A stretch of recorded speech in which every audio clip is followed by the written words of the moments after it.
Hello बच्चों, कैसे हो? अच्छे हो?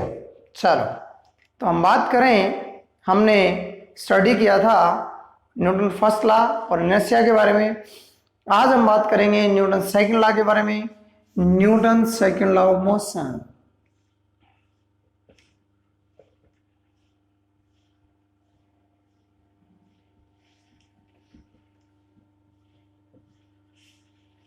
Newton second law of motion.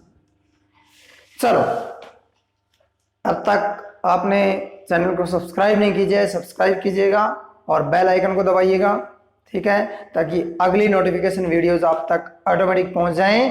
और वीडियो को लगातार देखिएगा, बहुत ही इंटरेस्टिंग टॉपिक है।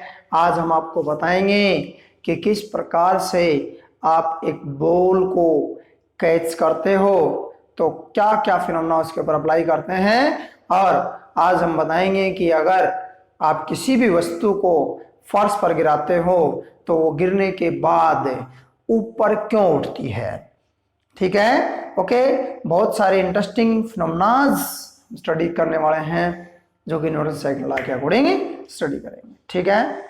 Okay, Newton second law of motion. तो न्यूटन सेकंड लॉ क्या कहता है? न्यूटन सेकंड लॉ ये कहता है कि अब तक हमने मोमेंटम के बारे में पढ़ा, ठीक है, ठीक है। मोमेंटम के बारे में पढ़ा तो मोमेंटम से रिलेटेड ये कहता है, और ये कहता है कि according to this law, according to this law, according to this law, in the absence of external force, linear momentum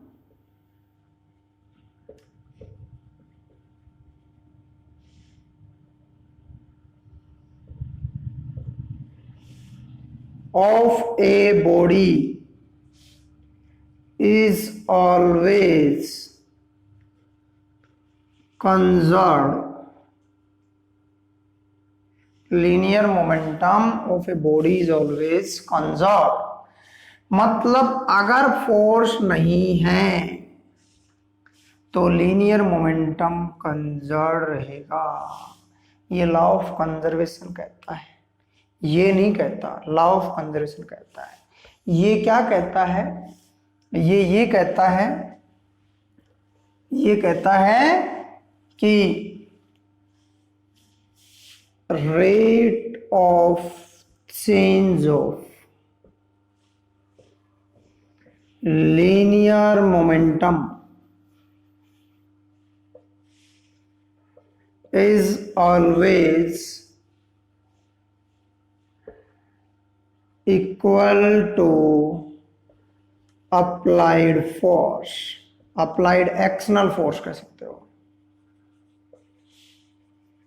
बात एक ही है, उसको दूसरे तरीके से मोल्ड कर दिया, इसको दूसरे तरीके से, यानी कि मोमेंटम में चेंज होगा, ठीक है, जितना आप फोर्स लगाओगे उतना है, ठीक है। ओके, चलो, मैंने एक ऑब्जेक्ट ले लिया ए, जिसका मास मैंने m ले लिया और इसकी वेलोसिटी मैंने ले ली u ले ली, ठीक है। मैंने इसके ऊपर जो फोर्स लगाया तो ये डिस्प्लेस हुआ यहां से यहां, a से b आया, मास m था, वेलोसिटी v हो गई, ठीक है। ओके, इसने डिस्प्लेसमेंट कवर किया s, कोई दिक्कत नहीं है। जब मैंने पहले फोर्स नहीं लगाया था तो मोमेंटम क्या था? मोमेंटम था p1, टाइम था t1 इज इक्वल टू 0, ठीक है, और वो था m इंटू यू।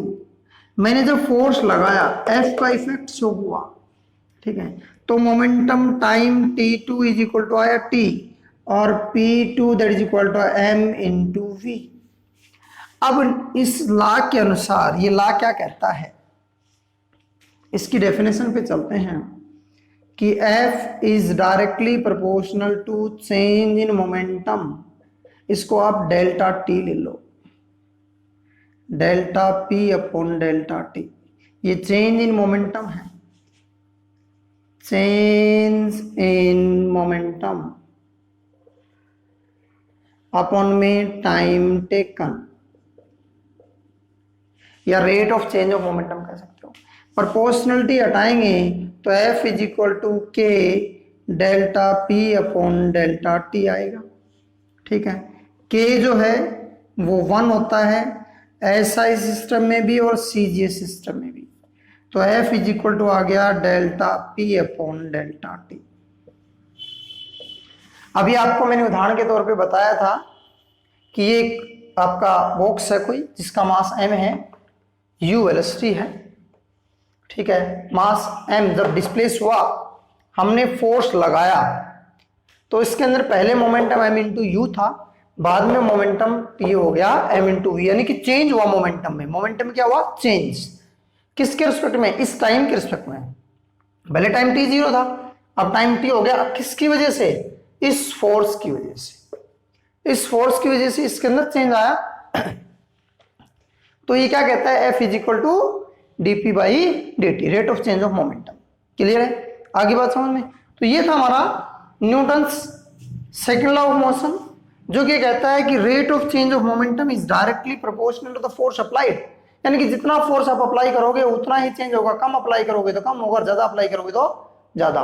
अब न्यूटन्स फर्स्ट लॉ में क्या पढ़ा था हमने कि ऑब्जेक्ट रेस्ट में है तो रेस्ट में रहेगा, और मोशन में है तो मोशन में जब फोर्स नहीं लगाएंगे, यानी कि अगर मैं फोर्स ना लगाऊं तो जिस स्थिति में था उसी में रहेगा, मोमेंटम में चेंज नहीं आएगा। यानी कि न्यूटन्स जो हमारा सेकंड लॉ है वो फर्स्ट लॉ को भी ओबे कर रहा है कि अगर मैं फोर्स लगाऊं ही ना तो क्या मोमेंटम में चेंज होगा? और मोमेंटम में चेंज नहीं होगा तो बॉडी वही की वही रहेगी, जैसी थी। मोशन में है तो मोशन में, रेस्ट में तो यानी कि कोई चेंज नहीं होगा। तो Newton second law Newton first law को भी क्या करता है? ओबे करता है।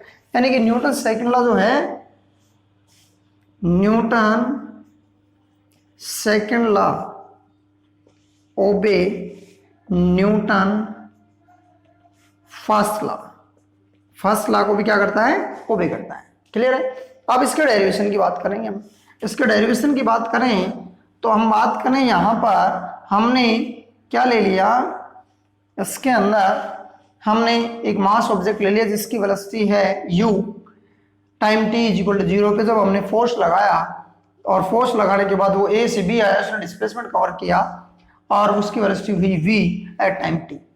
ठीक है, तो according to Newton second law F is equal to dp by dt।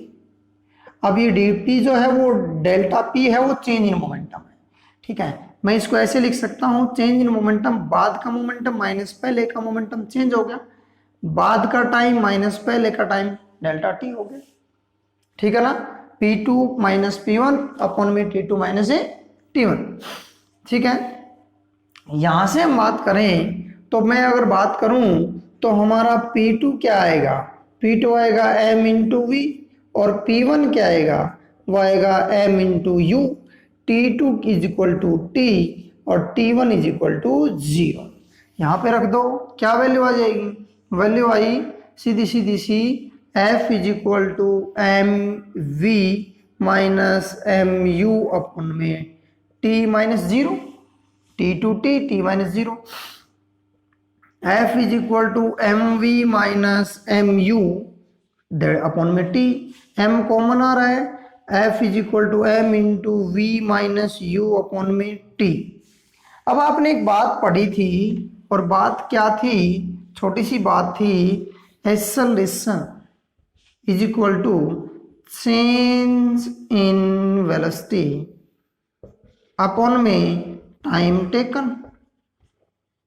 Time taken ये था ना। अब इसमें एक्सेलरेशन मैंने a ले लिया, वेलोसिटी में चेंज कितना आ रहा है? v minus you, v minus you. Time कितना लिया? टाइम लिया इसने t माइनस 0, तो ये आ गया v माइनस यू अपॉन में t। अब इस v minus U upon t की जगह में a रख सकता हूं, तो इसकी जगह रख दो, तो f is equal to m into a, and this is the derived form of the Newton second law. Newton second law की क्या है? ये ड्राइव्ड फॉर्म है। ठीक है, आगे बात समझ में। अब मैंने आपसे कहा था, थोड़ी देर पहले जिक्र हो रहा था कि अगर एक्सेलरेशन 0 हो, एक्सेलरेशन 0 कब हो सकता है? व्हेन, सॉरी इसको पहले एक बार सारे को कर देते हैं हम। ठीक है, चलो आगे करते हैं एक बार।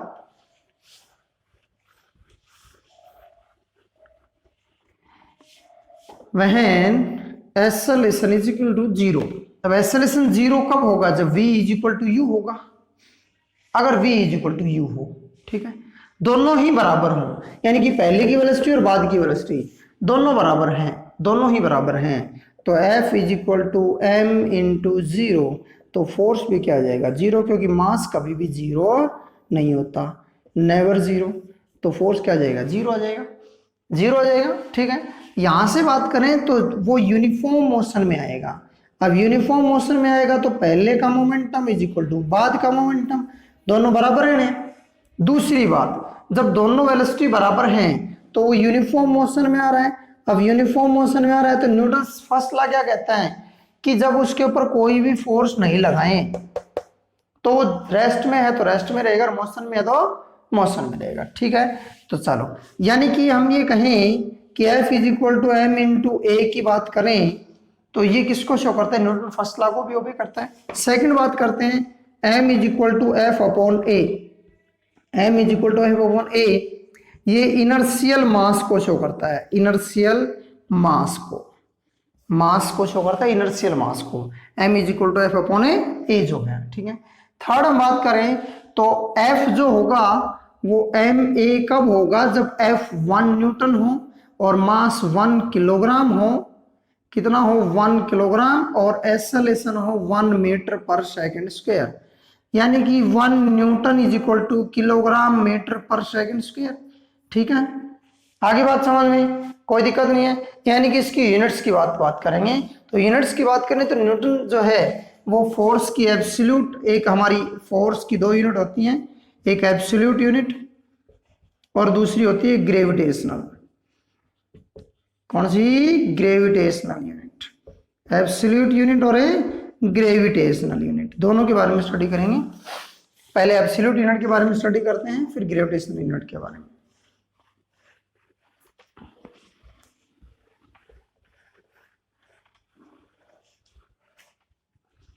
फर्स्ट आपकी है एब्सोल्यूट यूनिट। एब्सोल्यूट यूनिट क्या कहती है?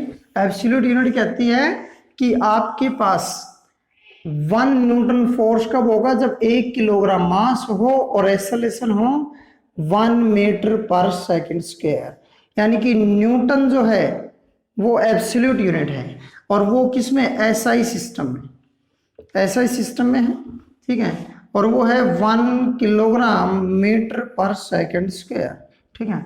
जबकि सीजीएस सिस्टम की बात करें तो सीजीएस सिस्टम के अंदर यही क्या है?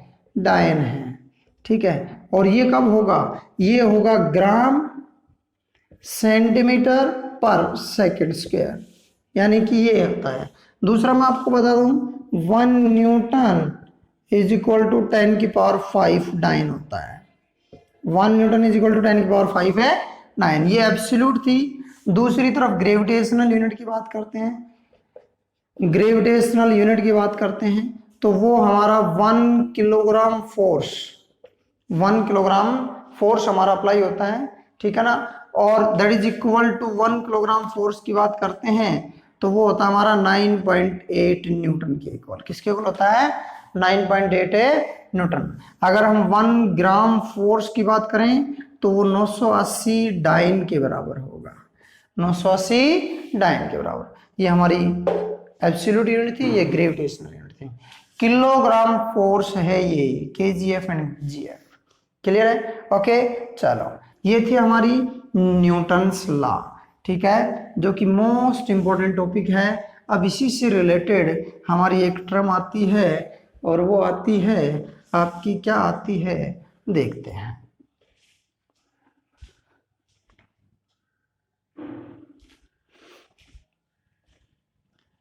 Second term is impulse. क्या आती है? इम्पल्स आती है। देखो बच्चों, हमने न्यूटन फर्स्ट लॉ पढ़ा, इनर्शिया पढ़ा, ठीक है। उसके अंदर हमने फोर्स के बारे में स्टडी किया था। फोर्स के अंदर हमने डिस्कस किया था कि भाई किस प्रकार से हम जो है फोर्स लगाएंगे तो ऑब्जेक्ट रेस्ट में रहेगा, मोशन में। इनर्शिया के अंदर हमने डिफरेंट डायरेक्शन वगैरह का जिक्र किया, ठीक है। तो यहाँ पर इम्पल्स का जो रोल है वो बहुत ही कॉम्प्लिकेटेड है और हम आपको स्टडी करेंगे ये इम्पल्स किस प्रकार से इम्पोर्टेंट आपके लिए है। इम्पल्स की बात करें तो इम्पल्स से पहले मैं आपको कहना चाहूँगा वीडियो को लास्ट तक देखें, बहुत ही बढ़िया बात बताने वाला हूँ। और अब तक आपने सब्सक्राइब नहीं किया है तो सब्सक्राइब कीजिएगा आपका चैनल, ताकि आप लगातार पढ़ते रहें, ठीक है। ओके, इम्पल्स की बात करें तो it is a short time force. Short time force आपका क्या है? इम्पल्स है। क्या है? शॉर्ट टाइम फोर्स आपका क्या है? इम्पल्स, ठीक है। मतलब शॉर्ट टाइम जो फोर्स आपका है वो इम्पल्स है, यानी कि मैं ये कहूँ कि छोटे से स्मॉल बिट ऑफ टाइम के अंदर जो फोर्स अप्लाई होता है इम्पल्स कहलाता है। अब बोले फोर्स तो सर कभी भी स्मॉल टाइम में लगता है, यहाँ लगाया है स्मॉल टाइम में, नो, स्मॉल बिट के अंदर एक स्मॉल इंस्टेंट के अंदर जो फोर्स शो करता है इम्पल्स कहलाता है, ठीक है, ठीक है। ओके, यानी कि जो टाइम के इफेक्ट को शो करता है ना जो फोर्स, इम्पल्स कहलाता है, ठीक है। आई इम्पल्स हम बात करते हैं that is equal to force into time, force into time को शो करता है, ठीक है। आगे बात समझ में, फोर्स इनटू टाइम को शो करता है, ठीक है। यानी कि ये मैं ये कहता हूं कि अगर हम ग्राफ ड्रा करें तो इधर इम्पल्स हमारा, सॉरी फोर्स हमारा है, ठीक है, इधर हमारा टाइम है, ठीक है। तो अगर टाइम बढ़ेगा तो फोर्स घटेगा, फोर्स घटेगा तो टाइम बढ़ेगा, यानी कि इम्पल्स कांस्टेंट रहेगा, ठीक है। एक बार में मैं अगर ये कहूँ तो इस प्रकार से ये फोर्स आपका है, ये टाइम आपका है, ठीक है। तो मैं ये कह सकता हूं कि इम्पल्स क्या है? इम्पल्स है area of graph of force and time, यानी कि फोर्स टाइम ग्राफ का जो एरिया है, यहां तक का जो एरिया हम लेके चलते हैं, ये एरिया हमारा क्या कहलाता है? इम्पल्स। ये एरिया हमारा क्या कहलाएगा? इम्पल्स कहलाएगा, फोर्स इनटू टाइम, ठीक है। ओके, इसकी एसआई यूनिट आपकी बात करें तो एसआई यूनिट इसकी होती है न्यूटन सेकंड। न्यूटन पर सेकंड नहीं, न्यूटन सेकंड होती है, ये ऐसे डेस लगा सकते हो, ठीक है। ओके, आप बात करें सीजीएस सिस्टम में तो डाइन सेकंड हो जाएगी, क्या हो जाएगी? डाइने सेकंड हो जाएगी, ठीक है। चलो अब बात करते हैं इसकी एप्लीकेशंस की, जो कि मोस्ट इंपोर्टेंट है। एप्लीकेशंस, इसकी एप्लीकेशंस की बात करते हैं। एप्लीकेशंस के अंदर मैं बात करूं, नंबर फर्स्ट, आप हथौड़े से कील ठोकते हो, ठोकते हो, तो यहां पर जो कील ठोकते टाइम जो इस पे शॉर्ट टाइम में फोर्स लगता है, ठीक है ना, हैमर से जो शॉर्ट टाइम फोर्स लगता है क्या कहलाता है? इम्पल्स कहलाता है। क्या कहलाता है? इम्पल्स, ठीक है। सेकंड, बैट से बॉल को हिट करते हो, ठीक है, ये भी क्या कहलाता है? शॉर्ट टाइम फोर्स कहलाता है, इम्पल्स कहलाता है। नंबर थर्ड मैंने आपसे कहा, क्या कहा कि आपने ट्रेन देखी होगी, ट्रेन देखी है सबने, ट्रेन के पीछे जो भी अपने बोगी होती हैं उनके पीछे ऐसे दो गोल गोल वो होते हैं पीछे लोहे के, इन्हें बोलते हैं बफर।